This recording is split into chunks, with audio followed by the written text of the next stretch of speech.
It's been a Mercury retrograde kind of day, guys. Hello everyone, I'm Kristina. I like to talk about pop culture and share my thoughts with you here. And today we're talking about the most recent pop culture phenomenon that kind of happened, current events, and that is the GameStop stock market short squeeze. So this is what I'm doing. I'm covering from essentially January 25th to February 5th, which is today. I'm filming this on February 5th. I'm hoping this video can serve kind of as an overview of the story as it's developed over these past couple weeks. There are a couple things I need to address first before we can get to what happened in my commentary on it, okay? So 1, this video is about the stock market, but it is not financial advice. I am not invested in GameStop or any of the other stocks that have been pushed on Wall Street Bets. This video is specifically only about GameStop. It's not about AMC or BlackBerry.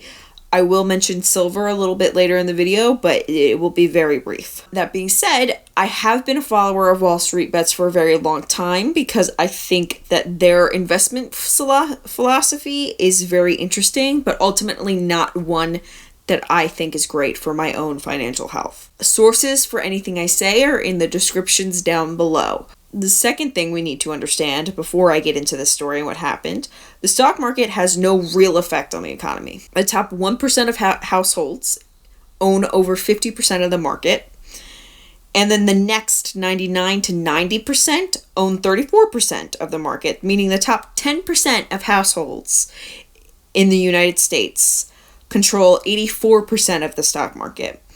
That's from the CNBC article linked down below. It'll be the first one. So if the market's up, people are still poor. If the market crashes, people are still poor. It doesn't matter. And so the stock market is essentially just rich people trading money back and forth. The leftist side of me hates that.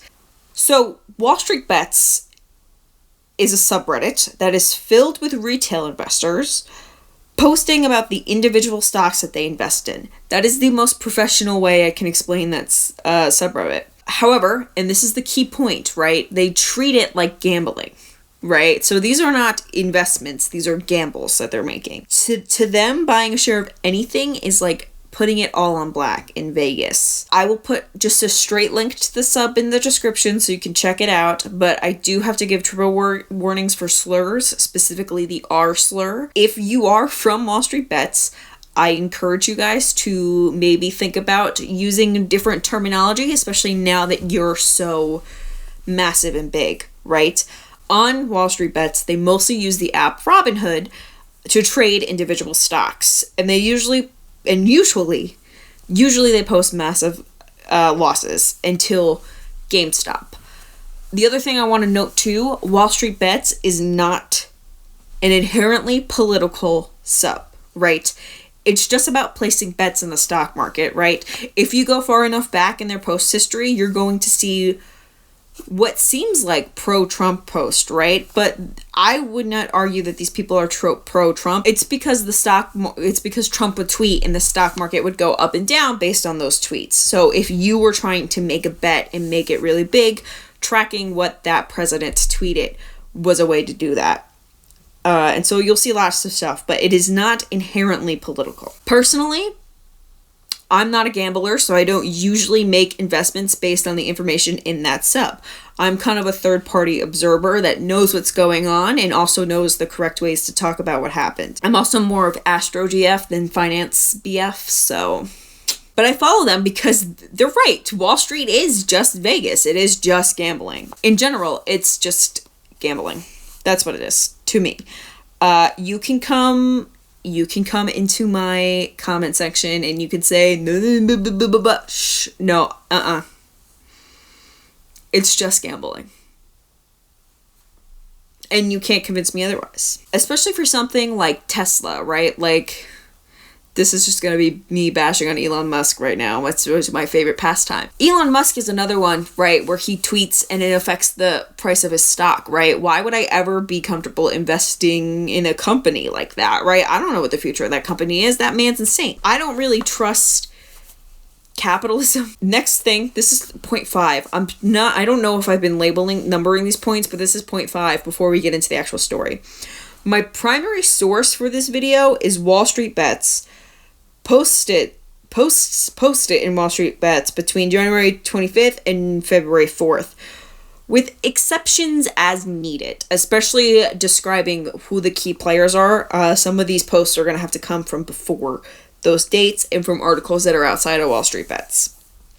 And point number 6, real quick. A short is when an investment firm, in this case a hedge fund, so as I go forward I'm going to be talking specifically about hedge funds, borrow shares from someone else and sells those borrowed shares on the market, hoping that the stock price will fall before they have to buy those shares back and return them to who they borrowed it from, right? If the price of the stock does fall, then that hedge fund, in this example, can buy them back at a lower price and keep the profits and return their borrowed shares. However, shorting like this has infinite risk, right? Because the hedge fund could lose money if the stock price goes up, and theoretically, stock prices can go up infinitely like this, right? So you could be theoretically on the hook for over infinity dollars. That is not, there are caps, right? It's bullshit. First of all, it's bullshit. But that's the risk, right? That's the risk that these hedge funds took. If the stock goes up in price from when that hedge fund that shorted the stock sold them, they're on the hook for getting those borrowed shares back, no matter what the price is. So with that said, let's talk about what happened. So first things first, you need to understand that GameStop, the company, right? We all know what GameStop is. It's a video game retailer. Was shorted over 140%, which means that 140% of the company of GameStop stock was borrowed and sold, hoping that the price would go lower at one point. The common sentiment on Wall Street Bets is that it was Melvin Capital that did this and was the one most responsible for it, but I'm sure there were other hedge funds that had shorted GameStop. Now, this is incredibly stupid because percents don't work like that. When you short something 140%, you're promising to buy 140% back, which is weird because you can only ever buy 100% back of something. That's how percentages work. The only reason that Melvin Capital and other hedge funds shorted GameStop so much is because they expected it to fail. GameStop failing would mean a big portion of their 14,000 employees, that's just from Googling GameStop employees, would be laid off in the middle of a Panera Bread. So just note that Melvin Capital, right, who is the main player here, so I'm just going to be referring to Melvin Capital. Just note that Melvin Capital wanted GameStop to go bankrupt and eventually lay off 14,000 employees to make a profit. Which means, by deductive logic, Melvin Capital would be profiting off of unemployment. These are just some notes. There was a user on Reddit, user DeepFuckingValue, separately, a while ago, decided to invest and hold in GameStop mid-2019, technically. There's a post down there from that user that showed his gains. I'll talk about it a little while. That said that he brought GameStop in 2019. But he had brought it in 2019, held all of 2020 until now. He's still holding, right? There is a YouTube video, also linked in the description, dated for July 2020, right? There's a YouTube video of him explaining why he invested in GameStop. In the beginning of the video, there's an outline that he shows on the screen, and he shows throughout the video. I watched the whole thing, where he covers and cites reasons why he decided to invest in GameStop and why he thought the people shorting GameStop were making the wrong call, right? Some of the reasons he cites is new management, the new board of directors, and better capital allocations. And he also said that negative buzz about GameStop was overhyped. The video's over an hour long, it's super detailed, and they're all valid reasons to invest. He did his research, and he was simply sharing what he found with people. I don't think that counts as foul play at all. Below is also a link to a post from DeepFuckingValue confirming that the man in the YouTube video is also that Reddit user because his face is on it. And he's been providing consistent updates ever since he invested in GameStop. So Wall Street Bets users caught on and decided to take the bet with that user and commenced the short squeeze, essentially. On January 25th, Deep Fucking Value posted another update where he had made $13 million off of his initial investment in GameStop. 13 million. That's a lot. The pinned comment on that post said that he had invested $50K in 2019, and so it had worked out for him even before January 25th, right? On January 25th, that's a Monday, right? On that day, January 25th, GameStop's closed at $76.79. By that Friday, January 29th, it would be $325 per share, with a peak on that Wednesday, which I think is the 27th, right? At $347 per share.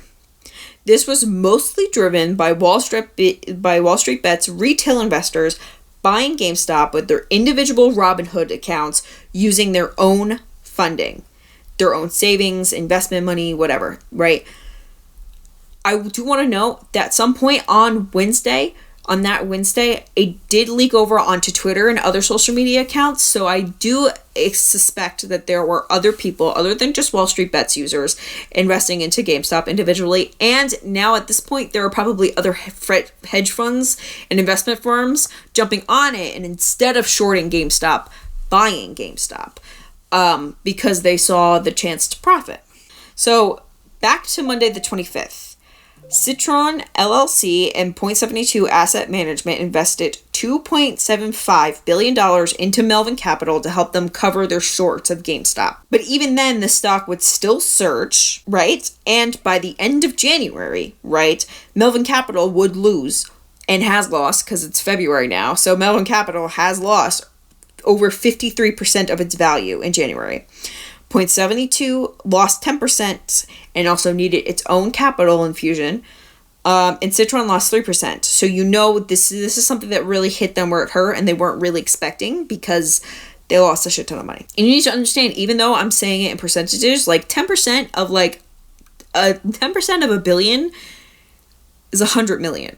Like, that's a lot of money that they lost. Okay. And that's essentially the story, right? This is a story about a group of people pulling their money together to fuck over the 1%, right? Because, and I cannot emphasize this enough, it was so dumb to short GameStop over 140%. It would be one thing if they shorted like 10%, that would be one thing. If they took a conservative bet, right? But they didn't. They shorted it over 140%, which means they were promising to buy 40% more shares than existed in the market. Are you kidding me? And this is allowed to happen? They allow this shit to happen? They were able to do that because money's not real. It's just numbers we made up as a society, as a stand-in for value, but we don't really need that anymore. We could find new ways to value.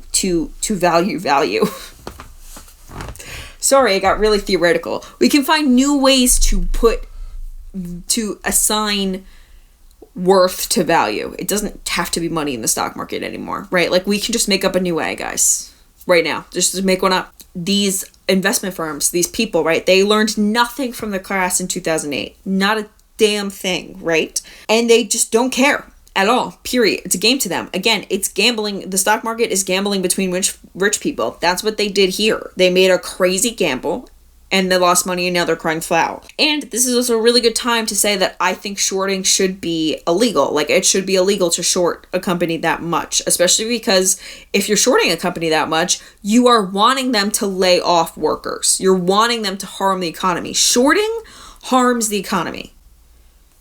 Right? Because here's the thing, right? While you're short in the moment has no fucking effect, right? If GameStop does really fall and you made the bet that GameStop would fall, again, 14,000 people would be off of jobs and onto unemployment and you made a fucking profit off of that? Are you kidding me? Like, that's horrendous to me. I don't know how anyone could see what these hedge funds were doing and not be like, what the fuck? And be like horrified. Because that's what I am. It's disgusting to me. So back to the story. Sometime on the night of January 27th, Wall Street Bets did go private and the Wall Street Bets Discord did go down. This was probably because once this started happening, there was a kind of a really big flood of bots, of accounts controlled by bots posting specific things, whatever, onto Wall Street Bets. So bots kind of flooded both places. And this was kind of a moderator's choice. There was misinformation at the time about why Wall Street Bets has closed down. I'm not a moderator. Again, third party kind of observer.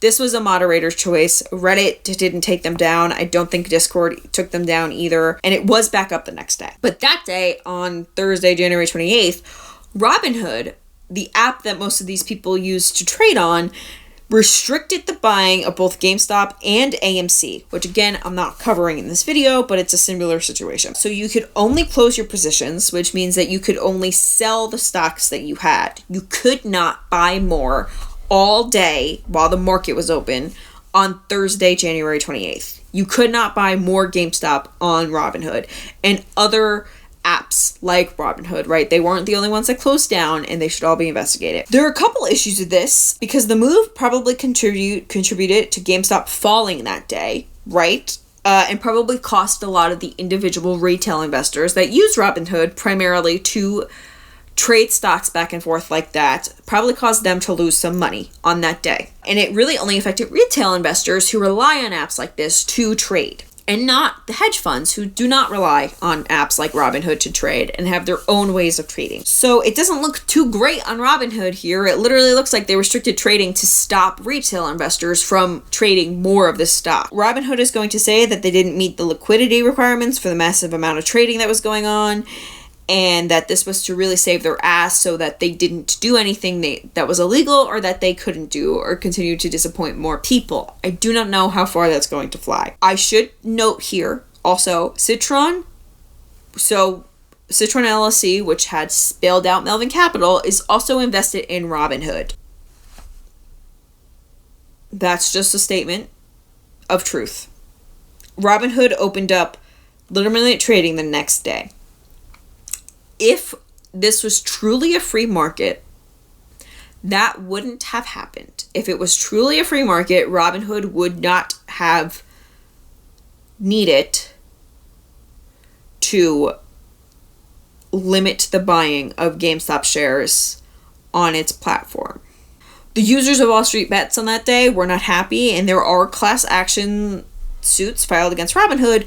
One such post about it is linked below. There were also posts in the sub around this time, particularly later that week, talking about their experience in 2008 and how it affected the users and their families. There were a lot of stories about how they had families that had lost construction businesses, carpenter businesses. They had families that had lost everything. There were discussions about Occupy Wall Street and how nothing had happened afterwards, and how at first it kind of became like a meme thing to like make a quick profit, but now it was about we've hit them where it hurts, and it's been over 10 years, and a lot of us are still hurting, a lot of us are still poor because there hasn't been any change. There's no social mobility in the United States anymore. There's no real way to build wealth except if you hit gold like this once, and they were tired of it. So it moved from being kind of a meme thing to being kind of a protest. Unofficial. Protest is a strong word. It moves to being a way to stick it to rich people, which I support wholeheartedly. Again, remember, Wall Street Bets is not an inherently political stub. It's not a leftist stub. However, this movement in general, now, post when all of the hubbub happened, has some leftist tones because it's really about redistributing the wealth. And it's about fuck rich people who are profiting off of the pandemic. And if you want to think about, proving yourself or proving our points, proving our pain to people on Wall Street, this situation was more successful than Occupy Wall Street in that regard. It's still playing out though, so we'll see what the consequences of this are down the line. So by that Thursday, news has poured into Twitter. Politicians had heard about Robinhood's decision. AOC, Alexandria Ocasio-Cortez, representative from New York, called for a hearing. Both Ted Cruz, senator from Texas, and Marco Rubio, who I believe is a senator from Florida. I don't really pay attention to that man that much. He is useless to me. Both agreed with her And she rightfully told Ted Cruz to shove it because he's an insurrectionist and a traitor to the country. Elon Musk was also tweeting about how shorting should be illegal, right? He said that it shouldn't be a thing that people should do. So you have really truly fucked up if you have AOC and Ted Cruz and Elon Musk all agreeing on the same thing. So the CEO of Robinhood, Vlad Tenev, went on the PR rounds that night. He went on all of these nightly TV shows to talk about his decision and what was happening and why he did it, because now there's a whole hubbub and you might get sued into oblivion. So you gotta go talk it up. The highlights are his Chris Cuomo interview, because Cuomo bodied Tenev live on CNN because that man could not give Chris Cuomo an answer as to why the decision was made. And so as of right now, that's basically the story of GameStop. GameStop has fallen, though if you check Wall Street Bets, there are still people holding onto their stocks. Tenev is being called to testify in front of Congress on February 18th, and the SEC is investigating the situation. If any regulation happens, I hope it's not at the expense of retail investors. I also hope none of these hedge funds see a single fucking drop of federal money. Because again, you have to think about it at this. What is going to have a more negative effect on the company? A hedge fund losing 53% of their money, or GameStop needing to fire 14,000 employees? Think about it. What has, literally, that's a genuine question, right? What has a more negative effect on the economy, right?